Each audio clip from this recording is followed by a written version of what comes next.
My name is Anna Light, and I am 28 years old. 3 weeks ago, I stood in an empty funeral home and realized that everything my parents ever told me was a lie.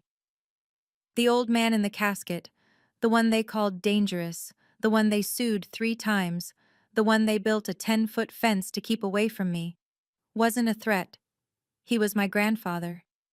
And the envelope the lawyer handed me that day contained a 45-year-old secret about a hit and run, a stolen identity, and a love so quiet I never knew it existed. For my entire childhood, my parents warned me to stay away from Walter Hartley. They said he was obsessed, unstable, a danger to our family. But when he died alone, I was the only person who came to say goodbye. And that's when I learned the truth about the fence, the lawsuits, and the man who spent 4 decades protecting me from a distance. Before I tell you what happened next, please take a moment to like and subscribe, but only if you truly connect with this story. And if you're watching from somewhere in the world right now, drop a comment with your location and the time. I'd love to know I'm not alone in this.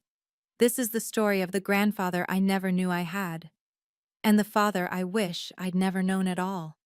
The fence went up the summer I turned 5. I remember standing in the backyard, holding my mother's hand, watching 2 men in work boots sink posts into the ground. My father stood beside them with his arms crossed, pointing occasionally, his voice low and firm. "No gaps," he kept saying. "I'm paying you extra. Make sure there are no gaps." The fence was 10 feet tall, made of solid oak planks stained dark walnut. It ran the entire length of our property line, separating our house from the one next door. I asked my mother why we needed it, and she knelt down, tucked my hair behind my ear, and said, "To keep us safe, sweetheart." Safe from what? She didn't answer. She just stood up and walked back inside. For 2 years, that fence did exactly what my father wanted. It blocked the view. It blocked the sound. It blocked any possibility of contact with the man who lived on the other side. But wood shrinks. By the time I was 8 years old, a small gap had opened near the back corner of our yard. Just a sliver, no wider than my thumb, but enough to see through if I pressed my face close. I don't know what made me look the first time. Curiosity, maybe. Or loneliness. But I crouched down, put my eye to the gap, and saw him. An old man sitting in a wooden rocking chair on his back porch. He wasn't doing anything threatening. He was just sitting there, his hands folded in his lap, looking toward our house. And when he saw me, I'm sure he did because he went very still. He didn't wave. He didn't call out. He just smiled.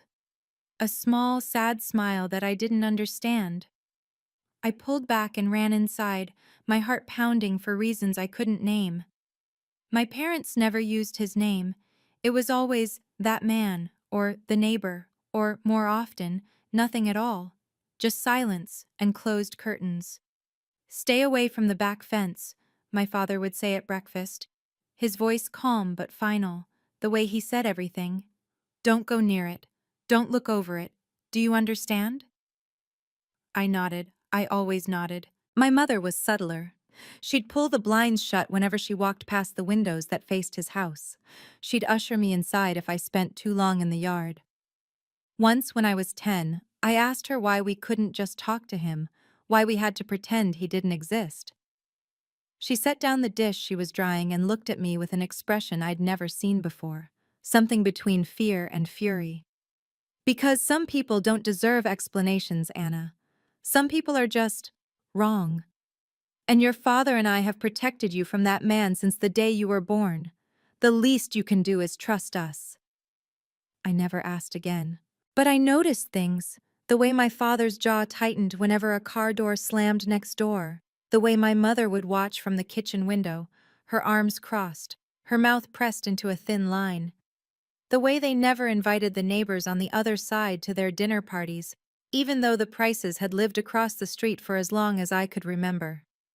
I learned early that questions about Walter Hartley were not welcome in our house. Silence was the price of peace.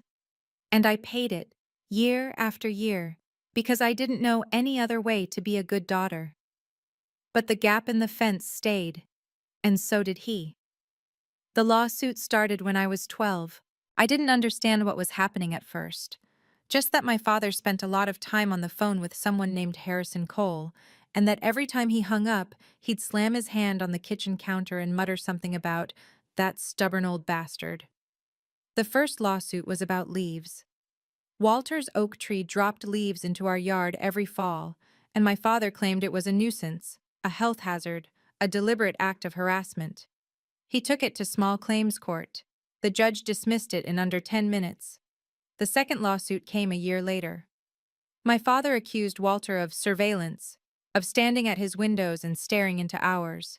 He had no photographs, no evidence, just his own insistence that it was happening. That case was dismissed too. The third lawsuit was the worst. I was 16, old enough to understand what restraining orders were, old enough to sit in the courthouse hallway, while my father tried to convince a judge that Walter Hartley was a threat to our family. He asked the court to force Walter to move, to leave the house he'd lived in for over a decade. Walter didn't show up to any of the hearings. He sent his lawyer instead, a quiet, gray-haired man in a wool suit who spoke in calm, measured tones and presented utility bills, tax records, and affidavits from other neighbors who said Walter kept to himself and caused no trouble. The judge denied my father's petition, and when we left the courthouse that day, my father didn't speak to anyone for the rest of the week. I remember thinking, even then, that there was something strange about it all. Why did my father care so much? Why did he want this man gone so badly? I didn't have an answer, but I remembered the name of Walter's lawyer, Harrison Cole. The gifts started appearing when I was 8. The first one was a small wooden doll, hand-carved, with a painted blue dress and yellow hair. I found it on the back steps one morning, nestled in a patch of clover. No note, no name, just the doll, smooth and warm in my hands. I brought it inside and asked my mother where it came from. She glanced at it, frowned, and said, "Maybe one of the neighbors. Mrs. Price, probably." But I knew it wasn't from Mrs. Price. She didn't carve wood. And besides, the doll had been placed on our steps, not left on the front porch where guests would leave things. More gifts followed over the years. An illustrated copy of The Secret Garden when I was 10. A set of Prismacolor pencils, 72 colors, when I was 12. A silver bookmark engraved with a quote from Little Women when I was 14. They appeared on days when I needed them most. After I failed a math test. After I fought with my mother. After my best friend moved away and I spent a week crying in my room. I never told my parents about the later ones. I hid them in a shoebox under my bed, stacked between old journals and forgotten school projects. Because even though I didn't know who was leaving them, I knew my father would take them away if he found out. He'd call it inappropriate, suspicious, proof that someone was watching me. And maybe someone was. But the last gift was different. It arrived on my 18th birthday. A small wooden picture frame with intricate carvings along the edges. The frame was empty, but along the bottom, burned into the wood in careful script, were 4 words. For Anna, with love. That's when I knew. The gifts weren't from Mrs. Price. They were from him. I left for college the week after my 18th birthday. Penn State felt like freedom. I studied early childhood education, made friends who didn't know my parents, and built a life where I didn't have to tiptoe around silence. I came home for Thanksgiving and Christmas, but each visit felt shorter, colder. My mother would comment on my weight, my clothes, my choices. My father would sit in his leather armchair and ask pointed questions about my grades, my finances, my future. I graduated, took a teaching job at a preschool in Pittsburgh, and moved into a small apartment with IKEA furniture and walls I could paint whatever color I wanted. I visited my parents maybe twice a year, just enough to avoid confrontation. But one weekend, when I was 27, I drove back to drop off some old boxes my mother had been asking for. I parked in the driveway, carried the boxes inside, and walked out to the backyard to see if the old swing set was still there. It wasn't. But the fence was, and so was the gap. I don't know why I looked through it again. Maybe because I was an adult now, and the old rules didn't seem to matter anymore. Or maybe because I'd never stopped wondering. I knelt down, pressed my face to the wood, and looked through. Walter was still there.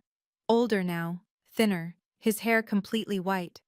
He sat in the same rocking chair, a blanket over his lap, staring toward our house with the same sad, patient expression I remembered from childhood. I wanted to say something, to call out, to ask him why, but before I could, my mother's voice cut through the air.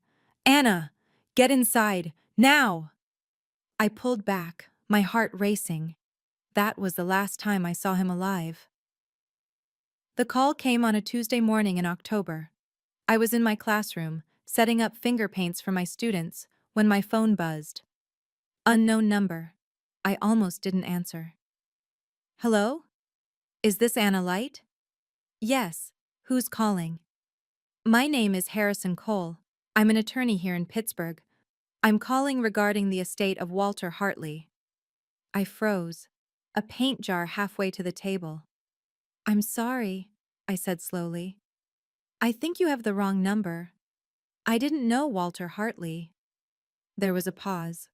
Then, in a quieter voice, Harrison said, "He knew you." I sat down on one of the tiny classroom chairs, my knees weak. "Mr. Hartley passed away 3 days ago," Harrison continued.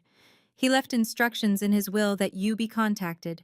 You're listed as a beneficiary, and he requested that you attend his funeral. It's this Friday at 2 o'clock. I can send you the details if you'd like." "I don't understand," I said. "How did he even know my phone number?" "I don't have an answer to that, Ms. Light. But I do have a letter he wrote. He asked that I give it to you in person. If you'd be willing to meet, I think it would be worth your time." I stared at the finger paints, at the tiny chairs, at the bulletin board covered in construction paper apples. "Okay," I said finally, "I'll be there." When I hung up, my hands were shaking. I didn't tell my parents. I didn't tell anyone. On Friday afternoon, I got in my car and drove to the funeral home Harrison had named, a small, plain building on the edge of town, the kind of place that held services for people no one remembered. And I walked inside to say goodbye to a man I'd never really met. The chapel was empty. No flowers, no photographs, no mourners in the pews. Just a plain oak casket at the front of the room, closed, with a single white lily resting on top. I stood in the doorway, my purse clutched against my chest, and felt something crack open inside me. A man in a dark gray suit approached from the side aisle. He was in his mid-50s, with silver hair and kind eyes behind wire-rimmed glasses. "Ms. Light?" I nodded. "I'm Harrison Cole." He extended his hand and I shook it. His grip was warm, steady. "Thank you for coming. I know this must be confusing." "Where is everyone?" I asked, my voice barely above a whisper. Harrison's expression softened with something like grief. "There is no one else. Walter didn't have any other family, no close friends. He kept to himself." I looked past him at the casket. "Then why am I here?" "Because you mattered to him," Harrison said simply. "More than you know." The service was short. A minister I didn't recognize read a generic prayer. There was no eulogy, no music, just 10 minutes of silence and scripture, and then it was over. As the funeral director began to wheel the casket toward the back, Harrison touched my elbow gently. "There's something I need to give you," he said. "Walter left explicit instructions. He wanted you to have this before anything else." He reached into his briefcase and pulled out a thick manila envelope, the kind with a metal clasp. My name was written on the front in shaky handwriting. "Anna Light." "He asked that you read it alone," Harrison said quietly. "But when you're ready, I'll explain everything." I took the envelope with trembling hands. Inside, I could feel papers, a letter, something else, and my entire life was about to change. I didn't open the envelope right away. I sat in my car in the funeral home parking lot, the envelope on my lap, staring at my name written in that unsteady script. My hands were shaking too much. My mind was too loud. Finally, I undid the clasp. Inside were three things. The first was a photocopy of a will. Typed, notarized, official. I skimmed it, not understanding most of the legal language, but my name appeared again and again. To Anna Light, bequeath, estate, beneficiary. The second was a photograph. It showed a young man, maybe 22 or 23, standing beside an old Honda Civic. He wore a white button-down shirt and jeans, his hair dark and neatly combed. He was smiling, confident, easy, the kind of smile that belonged to someone who thought the world was his. I stared at the face in the photo. It looked like my father. Not exactly. The features were softer, younger, less severe. But the resemblance was undeniable. The same sharp jawline, the same deep-set eyes, the same slight cleft in the chin. My stomach turned. The third item was a letter, handwritten on lined paper, folded carefully. I unfolded it with shaking hands and began to read.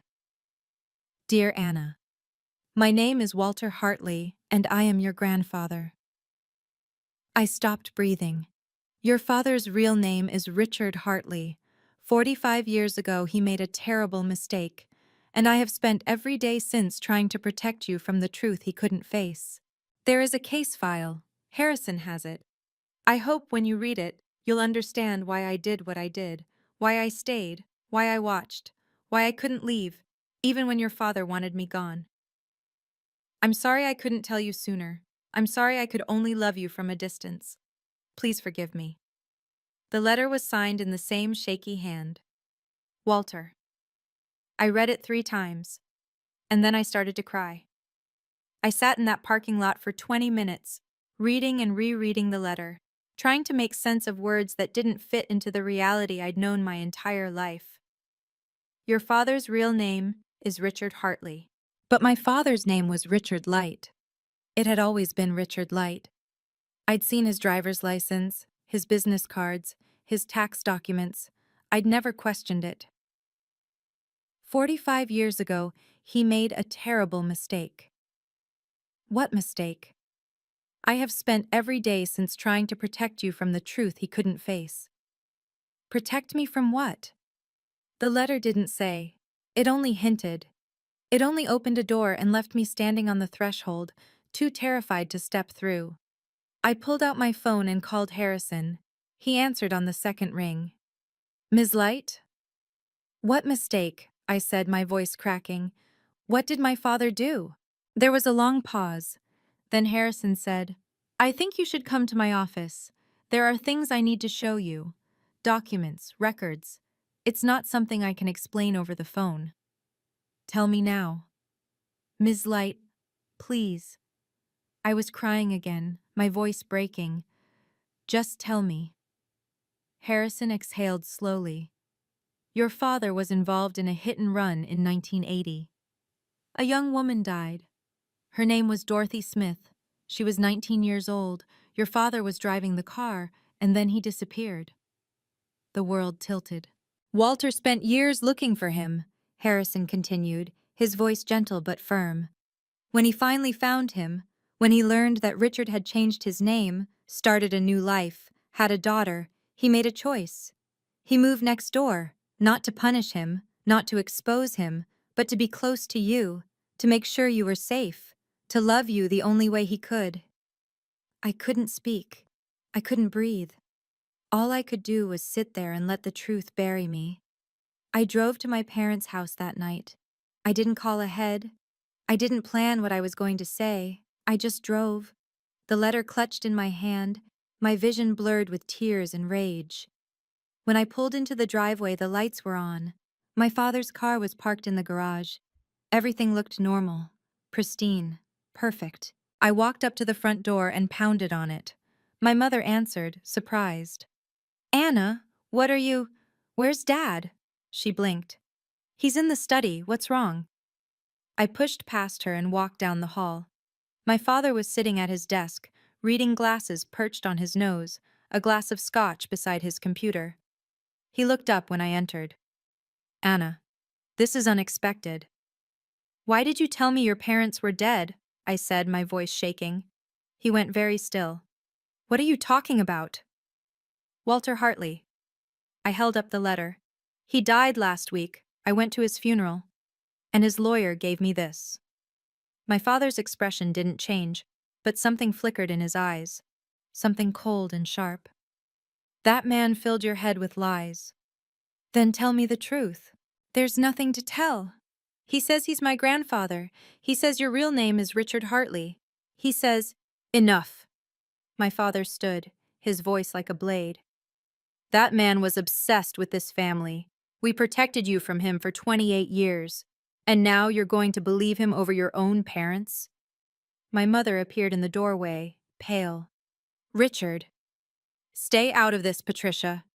I stepped forward and placed the letter on his desk. Read it. He didn't. He picked it up, glanced at the first line, and threw it into the fireplace. The paper caught instantly. Flames licked the edges, curling Walter's words into ash. This conversation is over, my father said. I stared at him, and then I left. Harrison's office was in an old brick building downtown, the kind with creaky wooden floors and frosted glass doors. His name was painted in gold letters. Harrison Cole, attorney at law. I climbed the narrow stairs to the second floor and knocked. Come in. The office was small but tidy, shelves lined with legal books, a desk covered in files, a coffee maker in the corner. Harrison stood when I entered and gestured to the chair across from his desk. Thank you for coming, he said. I sat down, my purse in my lap, my hands clenched. My father burned the letter. Harrison nodded slowly. I thought he might. That's why I made copies. He opened a drawer and pulled out a thin manila folder. He placed it on the desk between us. This is the case file, he said. Commonwealth of Pennsylvania versus unknown driver, June 12, 1980.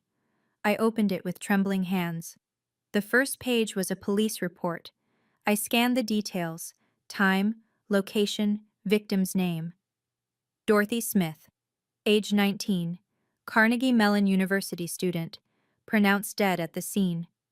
Cause of death: blunt force trauma. Hit and run. Vehicle: possibly a Honda Civic, late 1970s model, dark color. Driver fled the scene. I turned the page. There were photographs, grainy, black and white, a stretch of road, tire marks, a body covered with a sheet. My hands shook. The car was registered to Richard Hartley, Harrison said quietly. Walter's son, your father, but by the time police tracked down the registration, Richard was gone. New name, new social security number, he disappeared. How did Walter find him? It took years. He hired private investigators. He followed paper trails, tax records, marriage licenses, birth certificates. When he finally found Richard, you were 3 years old, and Richard was living under the name Richard Light. I closed my eyes. Walter moved into the house next door 6 months later, Harrison continued. Not to punish, not to threaten, but to watch over you, to be close to the granddaughter he couldn't claim. I opened my eyes and looked at Harrison. Why didn't he go to the police?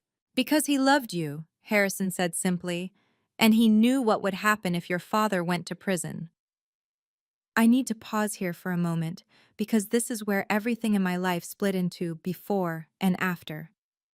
If you've ever discovered a family secret that made you question everything, your childhood, your parents, your own identity, please leave a comment. I read every single one. And if this story is hitting close to home, please like and subscribe. It helps more than you know. Let me tell you what I found next. Harrison drove me to Evelyn Price's house that afternoon. She lived across the street from my parents, in a small yellow bungalow with a garden full of roses.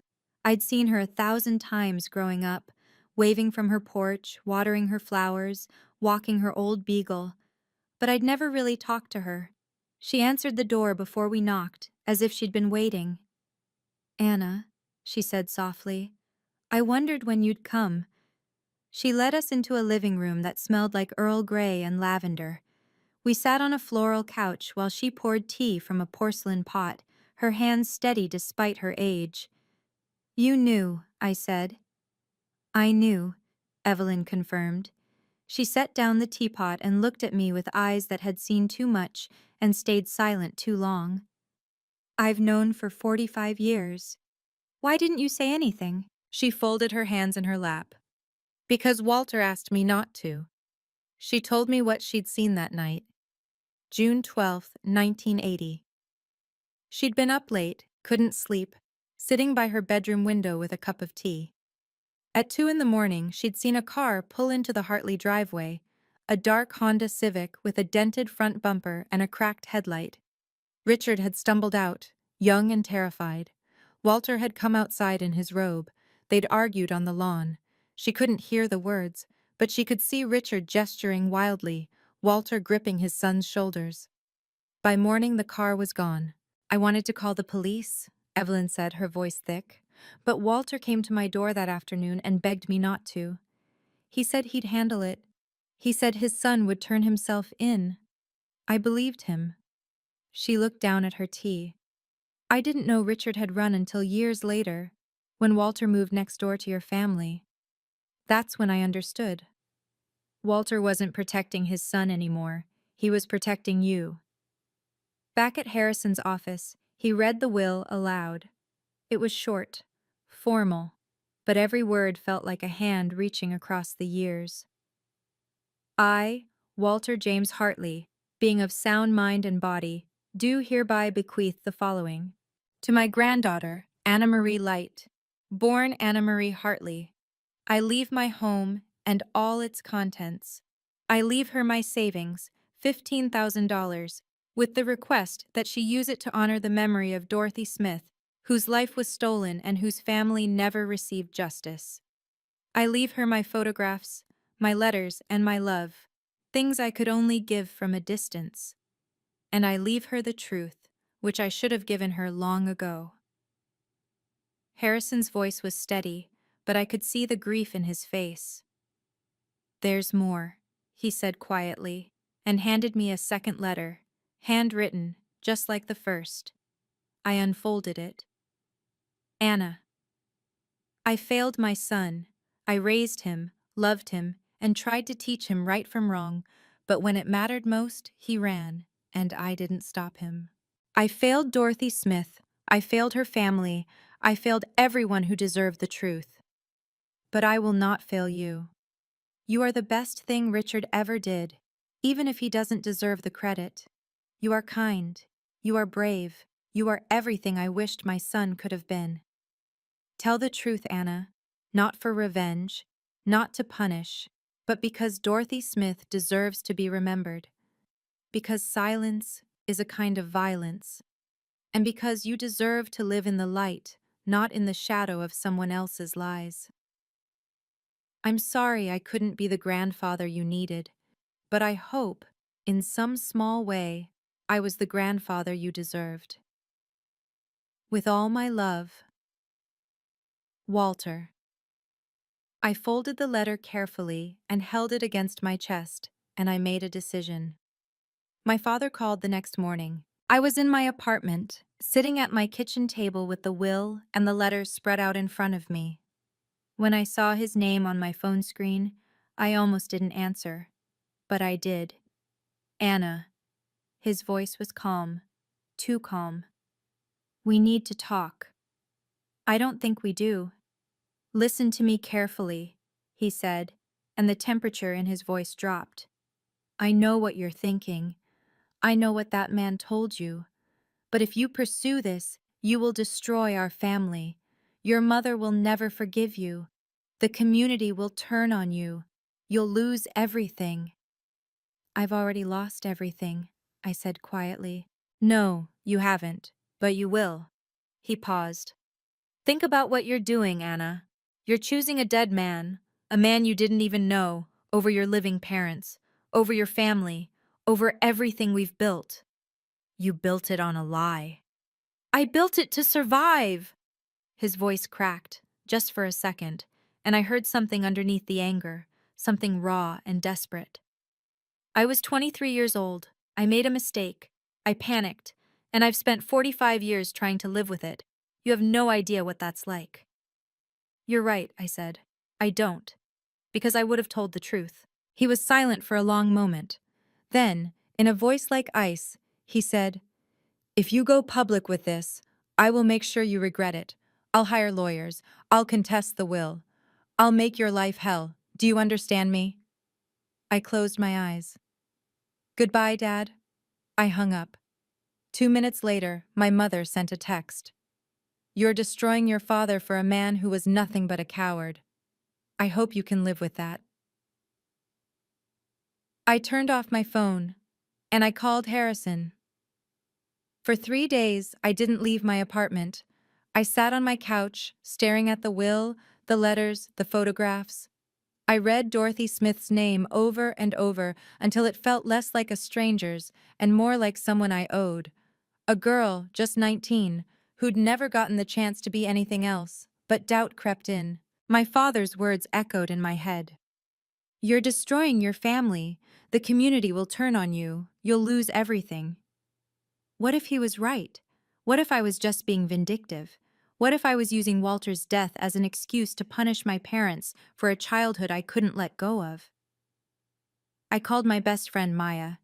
She listened while I cried and told her everything. When I finished, she was quiet for a long time.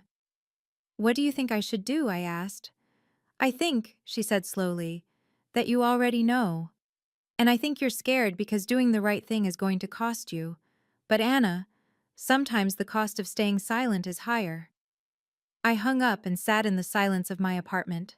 I thought about my father, about the man he'd been when I was little, before I understood what silence meant. I thought about my mother, who'd chosen him over the truth every single day. And I thought about Walter, sitting in that rocking chair for 40 years, watching me grow up through a gap in a fence, loving me the only way he could. I picked up the photograph, the one of my father as a young man, smiling like the world owed him something. And I thought about Dorothy Smith, 19 years old, who never got to smile like that again. I stood up. I called Harrison. "I want to go public," I said. "All of it." Before I met with Harrison, I drove back to my parents' house one last time. Not to see them, just to see the fence. I parked on the street and walked around to the back of the property. The fence was still there, older now, grayer, some of the boards warped and splitting. But it still stood, 10 feet tall, blocking everything. I knelt down at the corner where the gap used to be. It was still there. Wider now, the wood rotted enough that I could see through without pressing my face close. I looked through. Walter's house was empty. The rocking chair was gone. The porch was bare. But I could still picture him there, patient, quiet, waiting. And I remembered. I remembered being 8 years old and finding the wooden doll, 10 years old and finding the book, 12 and finding the pencils. I remembered every gift, every quiet gesture, every moment when I'd felt seen by someone I wasn't supposed to notice. He'd been there my entire life, watching, protecting, loving me the only way he could. I stood up and walked to the front of Walter's house. Harrison had given me the key. Inside, the house was small and plain, a single bedroom, a kitchen with outdated appliances, a living room with a worn couch and a bookshelf full of woodworking manuals. And on the mantel, a box. I opened it. Inside were photographs, dozens of them, pictures of me, taken from a distance, playing in the yard, reading on the porch, walking to the school bus. Every picture was labeled in Walter's shaky handwriting. Anna, age 8, first day of 3rd grade. Anna, age 12, reading in the garden. Anna, age 16, graduation day. He hadn't been spying, he'd been remembering. I sat on the floor and cried until I couldn't anymore. And then I called Harrison. "Let's do this." Harrison and I met at his office the next morning. He poured coffee into 2 mismatched mugs and set one in front of me. "You're sure about this?" "I'm sure," he nodded. "Then here's what I recommend.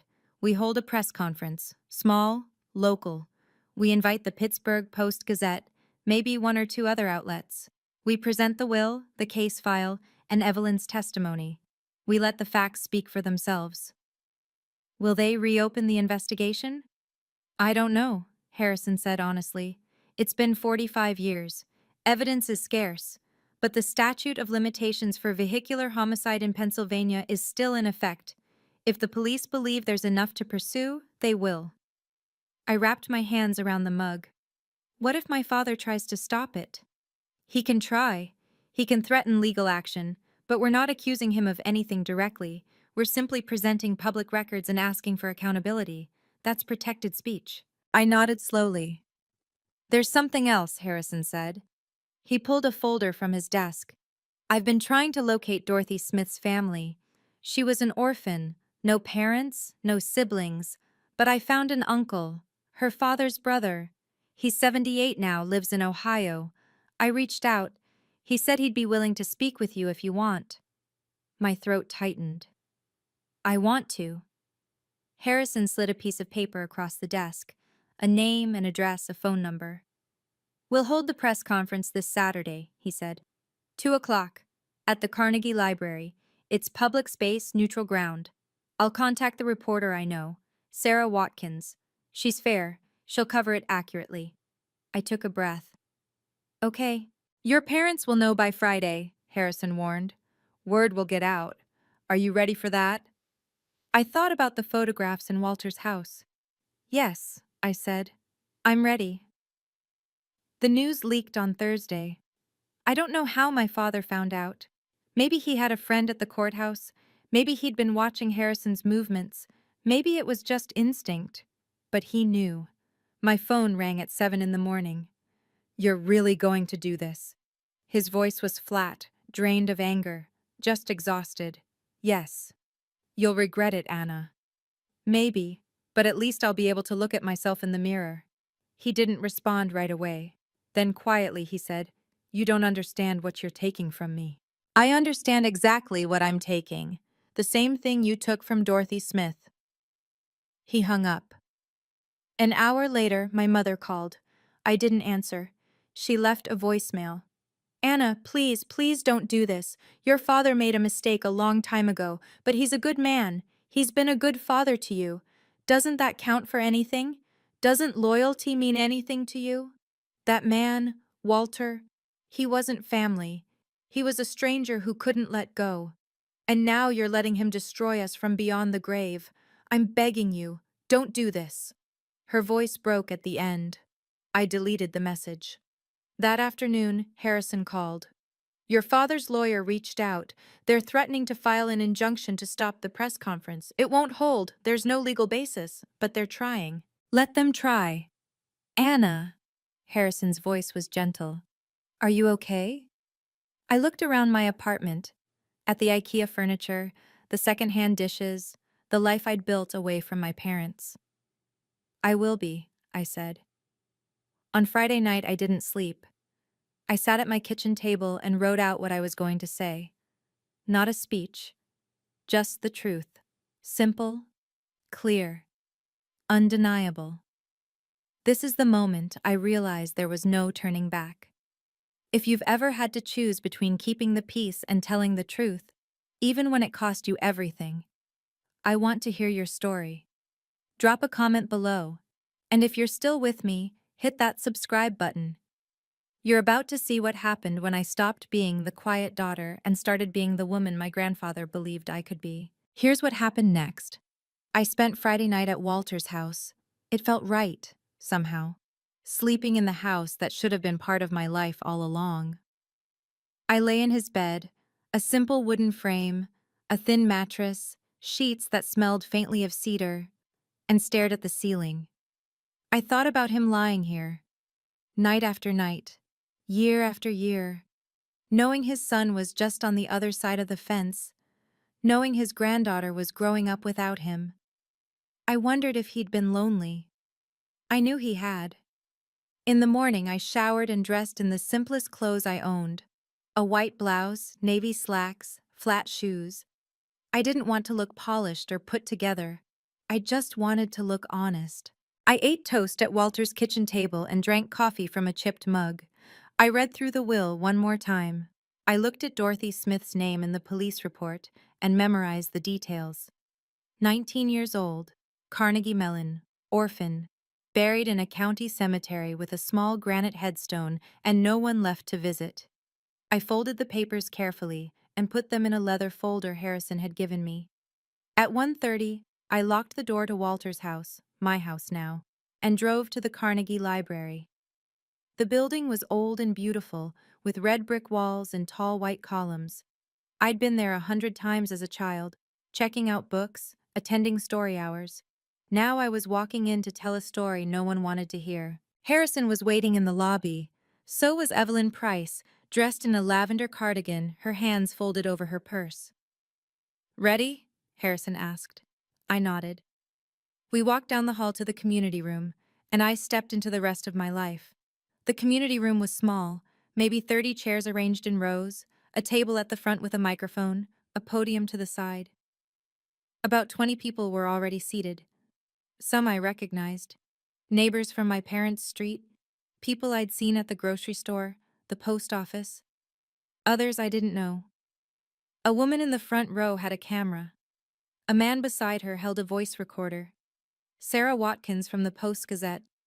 She caught my eye and nodded. I walked to the front of the room, my heart pounding so hard I thought everyone could hear it. Harrison and Evelyn sat in chairs behind the table. I stood at the podium and adjusted the microphone. The room went quiet.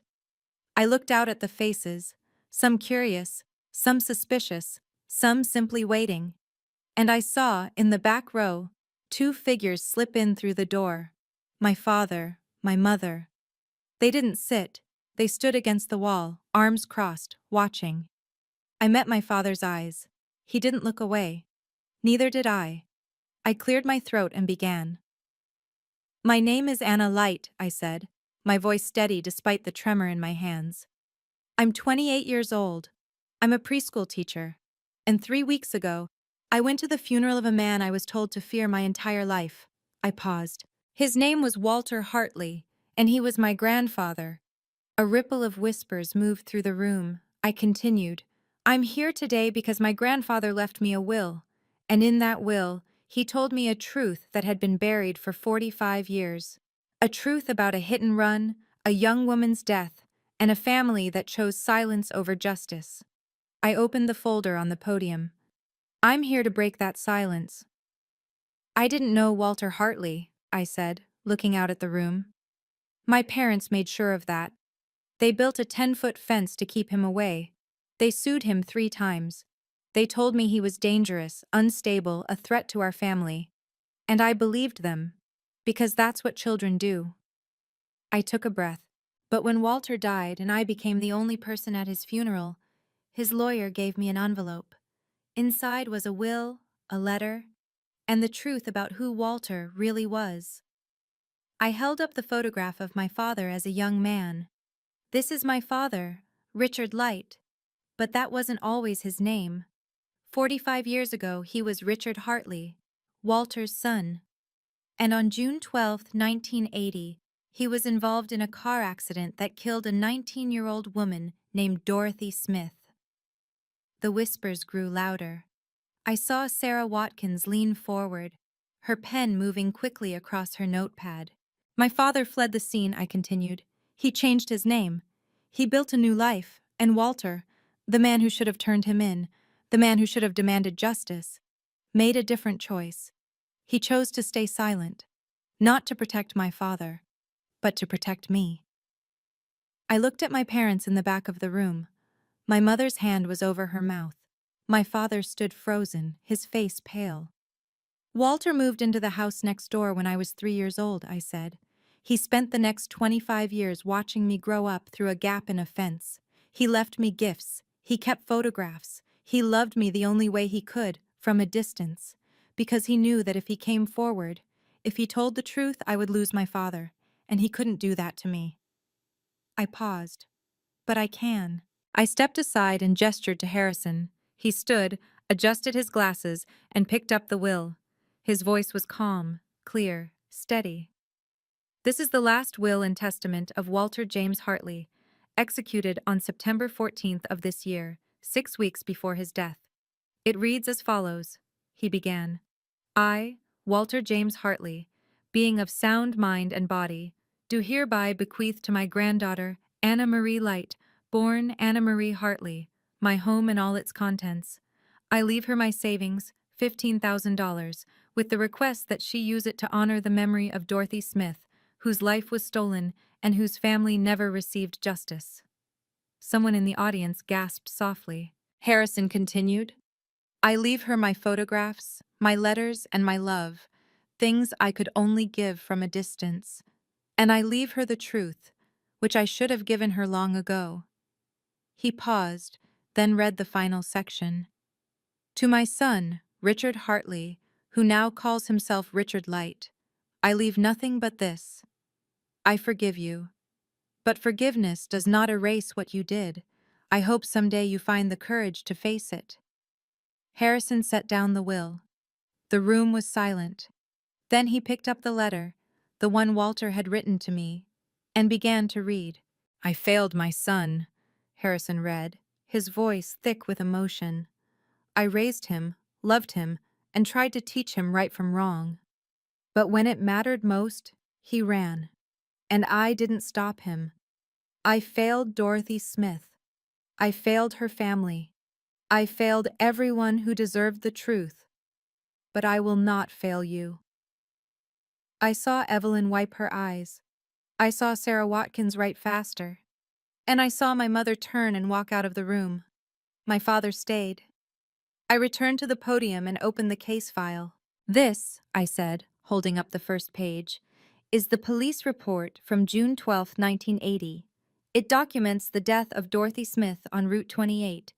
She was hit by a vehicle. Witnesses reported a dark-colored Honda Civic, late 1970s model. The driver fled the scene. Dorothy was pronounced dead at the scene. She was 19 years old. She had no family. The case went cold in 1985. I set the report on the table so Sarah could photograph it. This, I continued, holding up another document, is the vehicle registration for a 1978 Honda Civic, dark blue, registered to Richard Hartley at an address in Pittsburgh. The car was reported sold to a scrapyard in 1981. There are no records of it after that. I looked directly at my father. And this, I said, holding up a photocopy of a Social Security application, is the documentation for Richard Light, a name that didn't exist before 1981. My father's jaw tightened. I'm not here to accuse anyone, I said carefully. I'm not a prosecutor. I'm not a judge. I'm just someone who believes that Dorothy Smith deserves to be remembered, that her death deserves to be acknowledged, and that the people responsible for burying the truth should be held accountable. I closed the folder. This case was never solved. But the statute of limitations for vehicular homicide in Pennsylvania hasn't expired. I'm asking the authorities to reopen this investigation, and I'm asking anyone who has information, anyone who remembers that night, to come forward. I paused. Because silence isn't protection, it's complicity. The room erupted in whispers. Sarah Watkins raised her hand. Ms. Light, does your father have any comment? I looked at him. He didn't move. Harrison stood. We have a witness who'd like to speak. Mrs. Evelyn Price has lived across the street from the Light family for 40 years. She was a neighbor of Walter Hartley's in 1980. Mrs. Price? Evelyn rose slowly, smoothing her cardigan, and stepped to the microphone. Her voice was quiet, but it carried. My name is Evelyn Price. I'm 78 years old, and I've been carrying a secret for 45 years. She looked out at the audience. On the night of June 12, 1980, I couldn't sleep. I was sitting by my bedroom window with a cup of tea. At 2 in the morning, I saw a car pull into the Hartley driveway. It was a dark Honda Civic. The front bumper was dented. The headlight was cracked. A young man got out, Richard Hartley. He was 23 years old at the time. She glanced toward my father. His father, Walter, came outside. They argued. I couldn't hear what they said, but I could see Richard was upset, frantic. Walter was trying to calm him down. By the next morning, the car was gone. Evelyn's hands trembled slightly as she gripped the podium. Walter came to my house that afternoon. He asked me not to call the police. He said Richard would turn himself in. He said he'd make sure justice was done. I believed him. I trusted him. Her voice cracked. But Richard never turned himself in. He disappeared. And I didn't know what had happened until years later, when Walter moved next door to this family. That's when I understood. Walter was trying to protect his granddaughter, Anna. He sacrificed everything to keep her safe. She looked at me, her eyes wet. I should have spoken up sooner. I'm sorry, Anna. I'm sorry, Dorothy. She stepped back. The room was utterly silent. The door at the back of the room slammed open. My father walked down the aisle, his face tight with controlled fury. My mother had returned, trailing behind him, her face streaked with tears. "This is slander," my father said loudly. "You have no proof, just accusations from a man who was obsessed with my family and a neighbor who misremembered something from 40 years ago." I didn't stand. I didn't raise my voice. I just looked at him. "Then dispute it," I said calmly. "If this is slander, sue me. If Evelyn is lying, present evidence. If the case file is fabricated, prove it." His hands clenched into fists. "I have your birth certificate," I continued. "I have the vehicle registration. I have the police report. I have a witness with documentation, dates, times, details she recorded the day after it happened. If I'm wrong, show me where." Sarah Watkins stood. "Mr. Light, would you like to make a statement?" He stared at her, then at me, then at the faces watching him from every corner of the room. His mouth opened, closed. Harrison stood, his voice measured and professional. "Mr. Light, this is a public forum. If you have evidence to dispute these claims, I encourage you to present it. Otherwise, I'd ask that you allow Ms. Light to finish." For a moment, I thought my father would shout, would lunge forward, would do something, anything to stop this. But he didn't. He just stood there, frozen, as if the weight of 45 years had finally caught up to him. Then he turned and walked out. My mother looked at me one last time, her face a mixture of grief and fury, and followed. The door closed behind them. Someone in the audience started clapping, then another, then the whole room. By that evening, the story was everywhere. The Pittsburgh Post-Gazette published Sarah Watkins' article online at 6 o'clock. The headline read, "Local teacher exposes 45-year-old hit-and-run cover-up. Grandfather's deathbed will reveals family secret." The article was thorough, fair. It quoted me, Harrison, and Evelyn. It included scans of the police report and the vehicle registration. It referenced the case file and noted that the statute of limitations had not expired.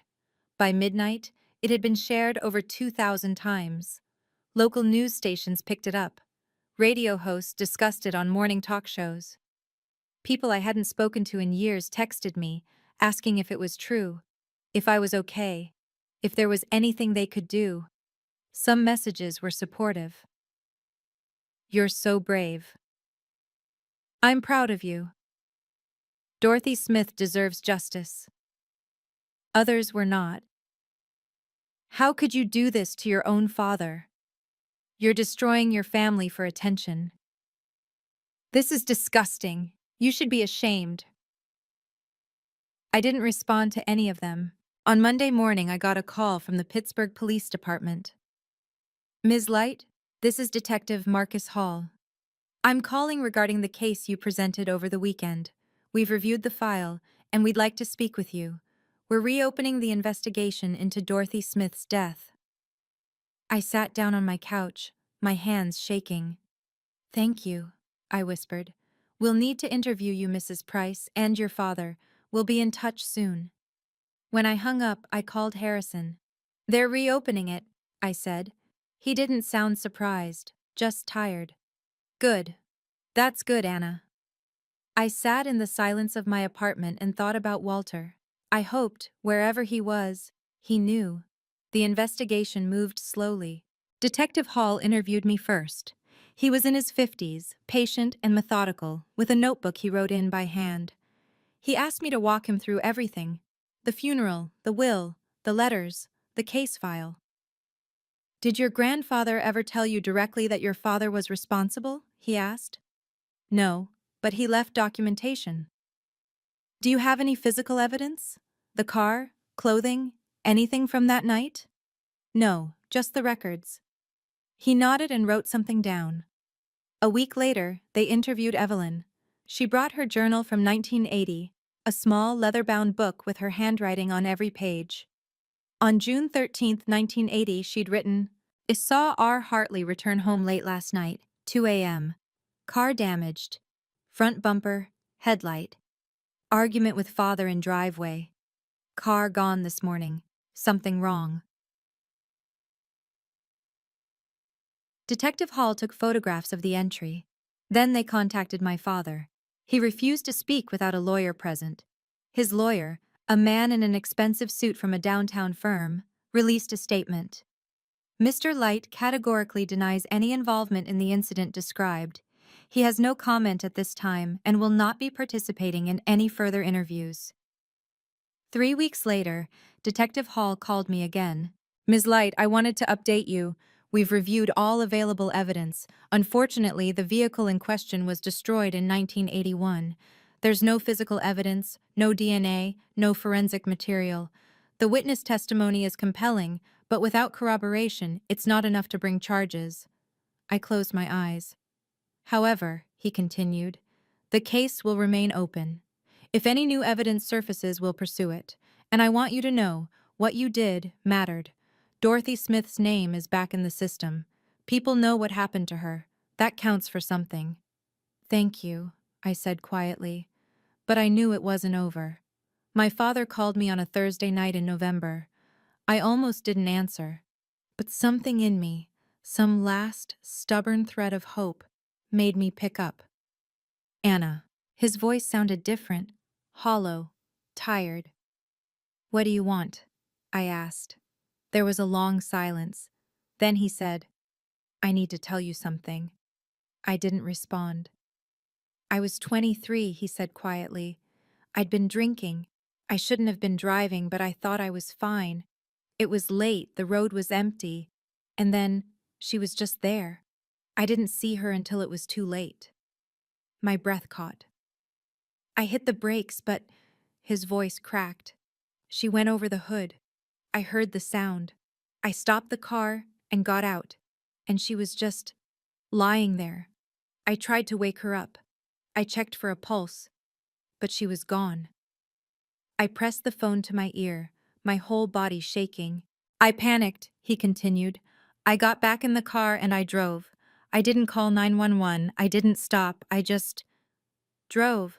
And by the time I got home, I knew I'd ruined everything.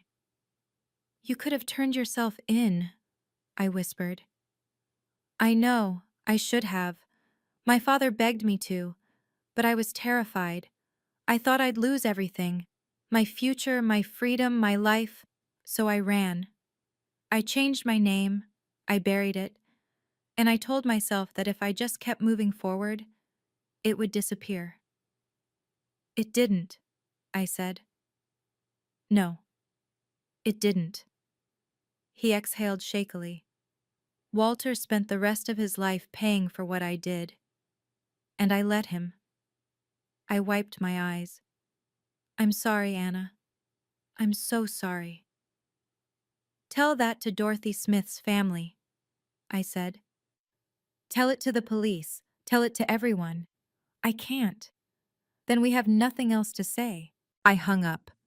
Harrison found Dorothy Smith's uncle in early December. His name was Gerald Smith.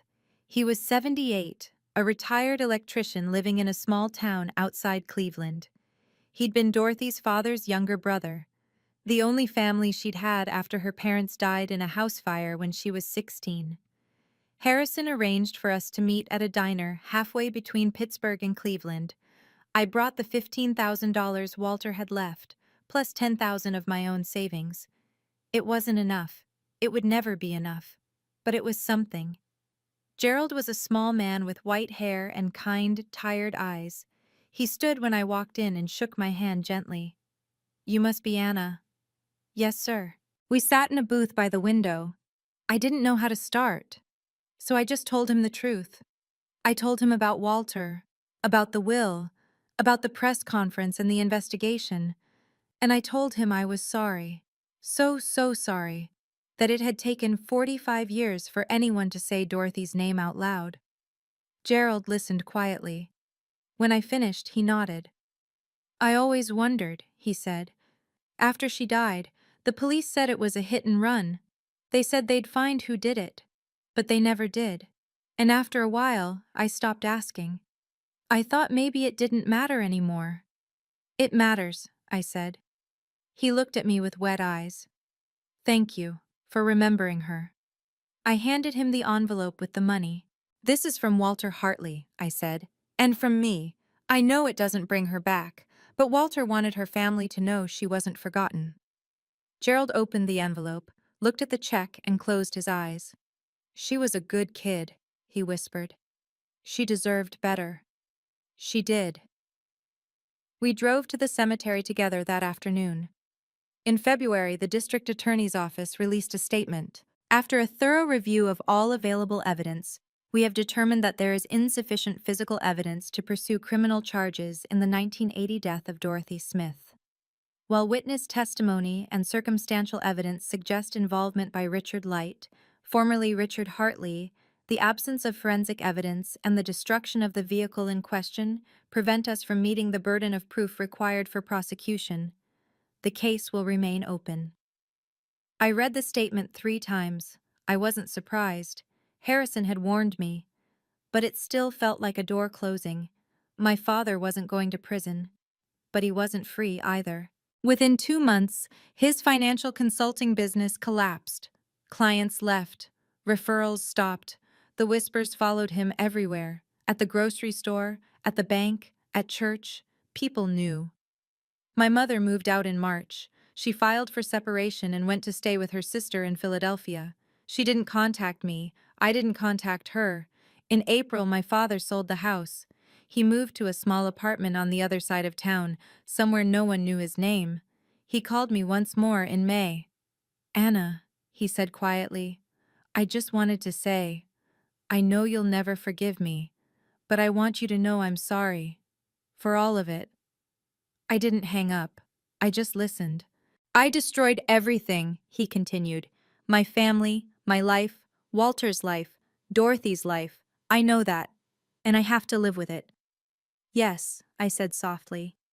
You do. There was a long pause. I hope someday you find peace, Dad, I said. But I can't be part of your life until you face what you did. Publicly. I can't. Then this is goodbye. I hung up. And I didn't call back. I live in Walter's house now.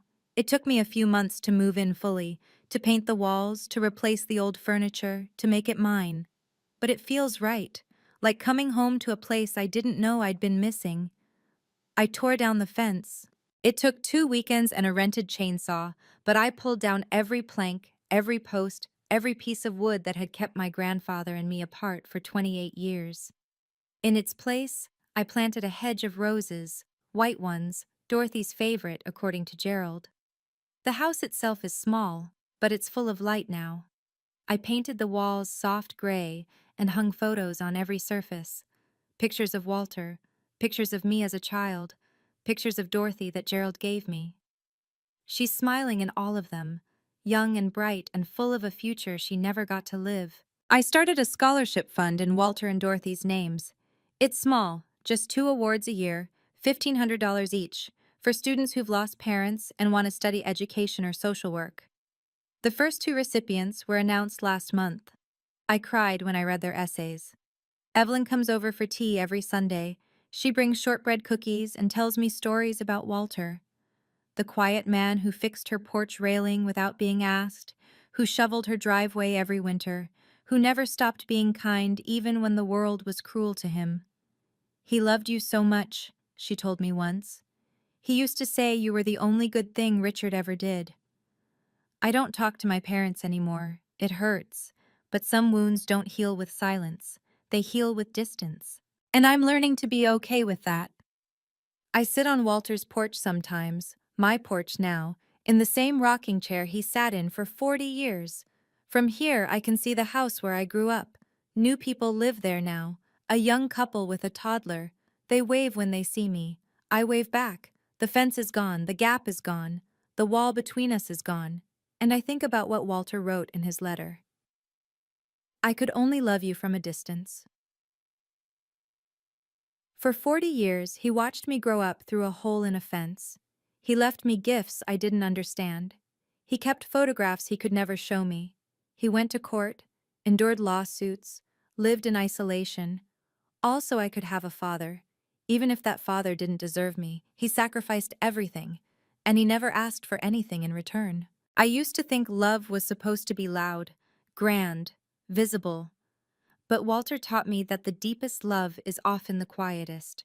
It's the love that doesn't demand recognition, the love that protects without being seen, the love that holds on even when letting go would be easier. I think about my father sometimes. I wonder if he thinks about Dorothy, if he thinks about Walter, if he thinks about me. I hope he does. Not because I want him to suffer, but because I want him to understand what he lost. Not just his reputation, or his business, or his family, but the chance to be the kind of person who tells the truth, the kind of person who faces what he's done, the kind of person Walter was. I don't hate my father, but I don't forgive him either. Some things can't be forgiven until they're fully faced, and he's not there yet. Maybe he never will be, but I am. Thank you for staying with me through this story. If it moved you, if it made you think about your own family, your own fences, your own silences, please leave a comment. Tell me, what truth have you been afraid to tell? I read every single one, and your stories matter. And if you haven't already, please like and subscribe. This channel is about more than just stories. It's about finding the courage to live honestly, even when it's hard. There are more stories like this one in the description below. Click on the next video, and let's keep going together. Remember, you don't owe anyone your silence, not even family, especially not family.